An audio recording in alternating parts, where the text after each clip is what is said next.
Hey guys, I wanted to talk about the new patient one-on-one. When you very first meet them.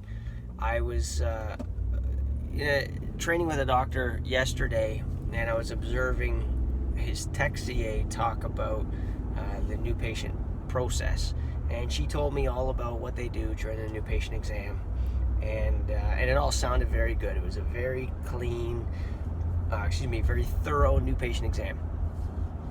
The problem is that not only was it not customized in any way, which is not a problem, you could do the same tests on everybody, but it didn't feel personal at any point during it. So I watched the new patient exam, and I listened to the doctor, and the doctor went through what a lot of different training programs teach, which is, before we talk about you, we're going to tell you about what to expect today, which is okay. And then they go into describing subluxation and the nervous system and where the nerves go and what we're looking for today, etc. And again, I don't think any of that's bad. I think the timing of it could be better though. I specifically was intrigued by the posture of the patient. Now, I read this new patient's file before they went in, and it was extensive. There were a lot of things on there that this person had health challenges with. And when I see that, some people look at it and they think this is a complainer, or this is a person who has everything.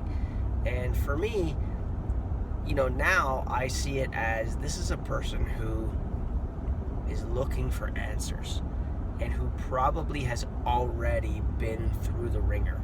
Somebody who has all that stuff has seen a lot of people before they see you. And so she said a few specific things when she got a chance to speak that I think were really important. The doctor obviously wanted to get through the consult in a certain period of time and wasn't really listening. So this patient said things like, I've been everywhere, and as soon as they say that, you need to address it. I've been everywhere. So I've been everywhere means the first thing that you say back to me, I'm not going to believe, because I've been everywhere.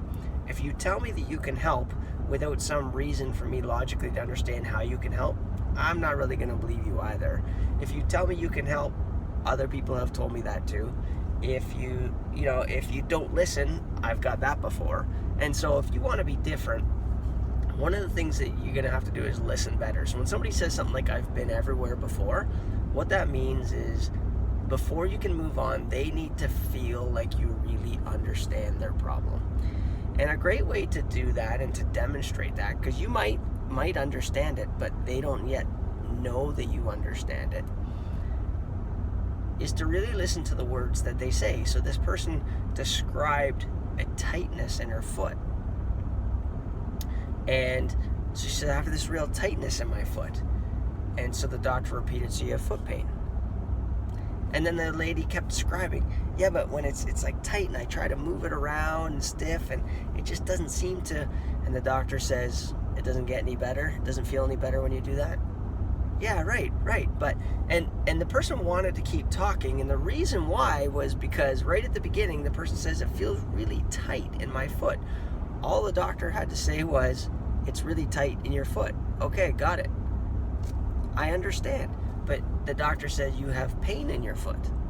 So then the person tried to describe it more because the doctor didn't get it, and then went on. And so then the next one was, she said she has these sharp stabbing pains in her arm. They're sharp, and they sometimes are there, and sometimes they're not. But it's like a. And then the doctor wanted to finish their sentence. It's like a poking pain, or I forget what they said. And she says, no, it's sharp, right? And so the doctor then just proceeded on to the next part, but the patient's posture went to this. The doctor started to talk, and the patient went like this with their arms crossed over. And the reason that they did is because they're not in. So now you go through the exam, and they're like, okay, this is just like any other doctor. That's the patient's thought process. and it gets to, time to talk about the report and how we're going to go through the results, etc. And the patient's like, how are you going to give me results? You don't even understand. Okay, fine. And it was almost like, fine, whatever. And I already know when that patient comes back, there's going to be some great difficulty when you go through the results, because they never felt like you understood them. Listen to the words they say. If the patient uses the word, and especially if you have like somebody else doing the exam, so if they say the word, I have this pain down my leg, what word did they use? They said it was traveling. Okay, so then the doctor comes in and says, I hear you have some traveling pain down the leg. The person says, yes, I do. Using the words that they use, and you're not trying to be like a parrot and copy back to them, I'm not talking about that, but when you use the words, you learn better what they mean, and it helps demonstrate to them that not only do you care, that you're listening, that you understand their problem. Once they get that you understand their problem, then they're more open to listen to you. You'll get this.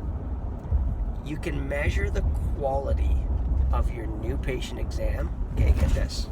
Sorry, I just went over railroad tracks. You can measure the quality of your new patient exam and the connection during your new patient exam by the number of referrals you receive from the exam. In other words, the person says, this is the best doctor I've ever been to. They don't have any results yet or anything, but they have referrals for you based on that experience. That only happens when they feel like you heard them. They feel like you have a good grasp on it. You don't over-promise things. You are very clear about what it is you are promising or expecting, and it makes logical sense to them. Look closely at your new patient process. This is a little bit longer one today, but it's worth going into those details. Evaluate your new patient process. Figure out how long into the new patient process does that patient feel you understand me. And if you can make that happen earlier in the process, everything goes way smoother and faster. So for me, when I listen better, I actually am out of the room faster. Let me say that again. When I listen better, I'm out of the room faster. That's important to me. The listening part is important to the patient. So, food for thought for today. I always welcome your feedback, your questions. If you have questions about this, post them into the Facebook group. We'll get people masterminding around it, and we'll go from there. All right, guys, have a great day.